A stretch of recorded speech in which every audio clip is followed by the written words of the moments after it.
Lucy, nikutizama kwenye mboni ya macho yako, unaonekana mwanamke anayepitia maumivu makali sana. Hebu niambie, una shida gani? Ni kweli Jackie. Hivi nakumbuka ile siku uliniita kule chini, lakini ghafla ukabadilika, na cha ajabu zaidi ukafosi niondoke, na nilipojaribu kukuuliza kunijibu chochote. Jackie, kama una tatizo si uniambie. Alafu unajua hicho ndio chanzo kilichofanya mimi nikakosa amani. Pole sana Lucy. Nakupa pole sana kwa sababu umeonekana mwanamke anayepitia maumivu juu yangu. Alafu leo hii na hapa najua kabisa kwamba nimepata mwanamke aliye sahihi kwangu. Namshukuru Mungu kunipa mwanamke aliye sahihi kwangu. Na ni kitu ambacho sikutegemea katika maisha yangu yote. Pia nakupenda, nakuhitaji, alafu nakuamini pia. Hii tatizo ni ndugu yangu. Ndugu yako? Ndiyo. Ndugu yako ana nini? Muda ukifika utajua.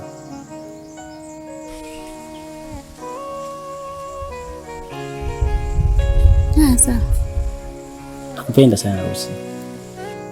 Hata pia nakupenda Jackie. Lakini kikubwa tu kwa makini.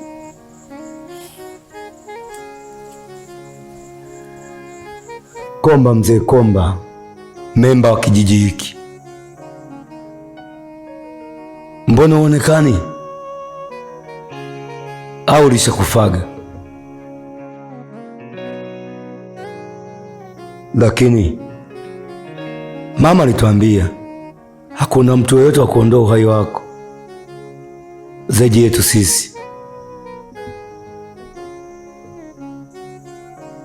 Kama umejificha au umesafiri, unatulazimisha kwanza na vibaraka wako ili wewe ujitokeze.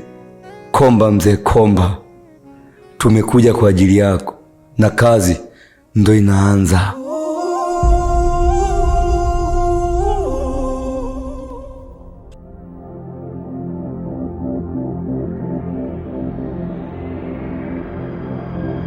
Bora tumekutana, maana hii safari nilikuwa nakuja kwenu.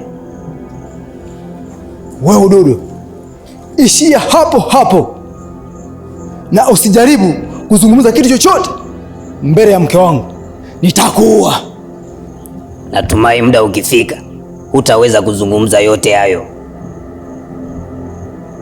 Mama, mshushe huyo mtoto, mshushe. Leo nataka nikuonyeshe kile ulichokiamini kwa muda mrefu.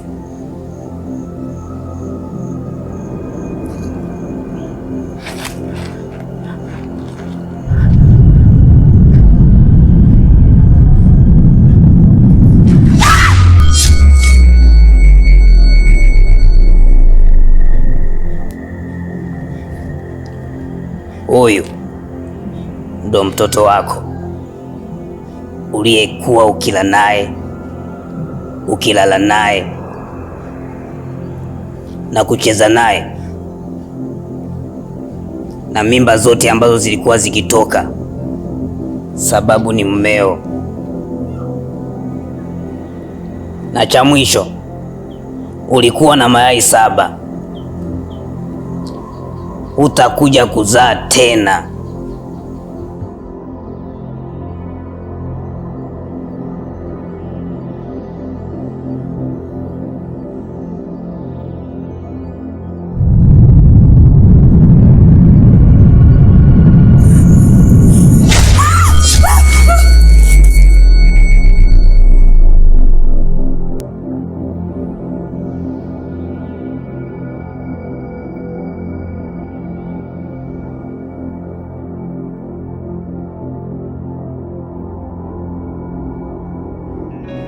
Tena mpenzi, nikikutazama unaonekana kuna kitu nataka kuzungumza na mimi, alafu nasita. Kwa nini? Ni kweli kuna kitu nataka nikuulize. Hilo tu. Uliza. Hivi ukiwa katika matatizo ni nini huwa kinakusaidia? Matatizo? Unamaanisha nini? Matatizo tu, yaani namaanisha ukiwa katika hatari yoyote ni nani huwa anakusaidia? Tina bwana, mimi nikiwa kwenye matatizo au kwenye hatari yoyote namtegemea Mwenyezi Mungu pekee, kwa sababu yeye ndiye aliyetuumba. Lakini pia mtu wa pili ni mamangu mzazi, kwa sababu ananiombea kile ninapokuwepo. Na wewe je, vipi, unasaidiwa na nini? Mimi hata mimi ni Mungu ndo ananisaidia, ila mamangu siwezi nikamsemea kwa sasa, hayupo duniani. Oh, pole mpenzi. Asante. Na swali lingine nataka nikuulize, ila samani kama nitakuwa nakukosea. Huwezi kunisumbua. Huwa mimi ninapouliza na mtu nimpendaye ndio furaha yangu ya kujibu maswali kwake. Uliza tu. Hivi nyie katika hiki kijiji mshawahi kuja kabla? Hatujawahi kuja, ila sisi ni wazao wa hiki kijiji. Siku ambayo tumezaliwa ndio siku ambayo tuliondoka kwenye hiki kijiji. Tumerudi kwa sababu hapa ndipo nyumbani kwetu na tutazikwa hapa. Sawa.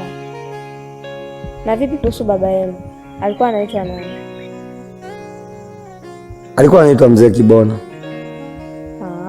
Kibona, yule mganga? Kwani ulikuwa unamfahamu? Nasikia tu sifa zake. Alikuwa mganga mkubwa ndani ya kijiji na alikuwa anasaidia watu. Basi huyo ndio baba yetu sisi, ndio aliyetuzaa. Je, kuna swali lingine? Hapana. Ni hayo tu nitaka nikuulize na nimeridhika na majibu yako. Vizuri. Tina mpenzi, wewe ndio kila kitu kwangu. Alafu toka siku ambayo nimekufahamu najisi ni mtu mwenye furaha sana, na sura yako huwa natembea nayo, yaani kama kimvuli hivi. Nilipo hipo. Hakika umeniweza. Sijui nizungumze kiasi gani uamini kuwa mimi nakupenda. Uniahidi kitu, usiniache, nitakufa mwenzio. Siwezi kuacha. Wow. Nakupenda sana. Nakupenda pia. Wow.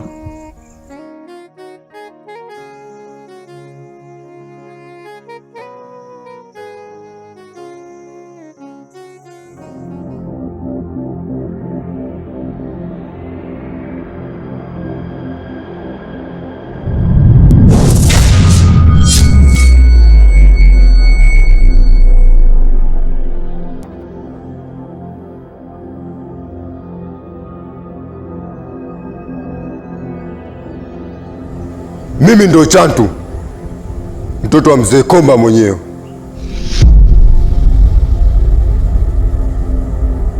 Na napoingia vitani, mimi kama mimi sijawahi kushindwa. Nimekuja hapa na mambo haya mawili tu. Jambo la kwanza, nataka nitambue nyinyi ni wakina nani, na la pili, umtoe mtu mliomweka ndani.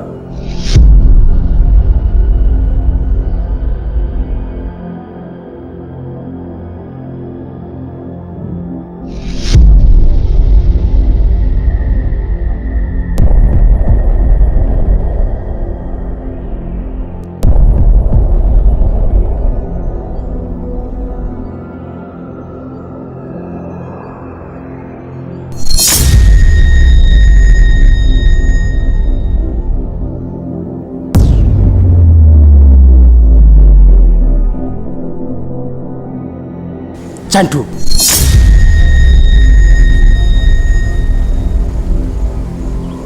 Chantu, mtoto wa Komba. Wale ndo sisi, sisi ndo wale, na ufalme wenu unakwenda kuteketea. Chantu, iwe mwanga iwe giza, iwe mchana iwe usiku, huwezi kutuona sisi, hatuonekani. Leo tutakupa salamu kama barua utawapelekea.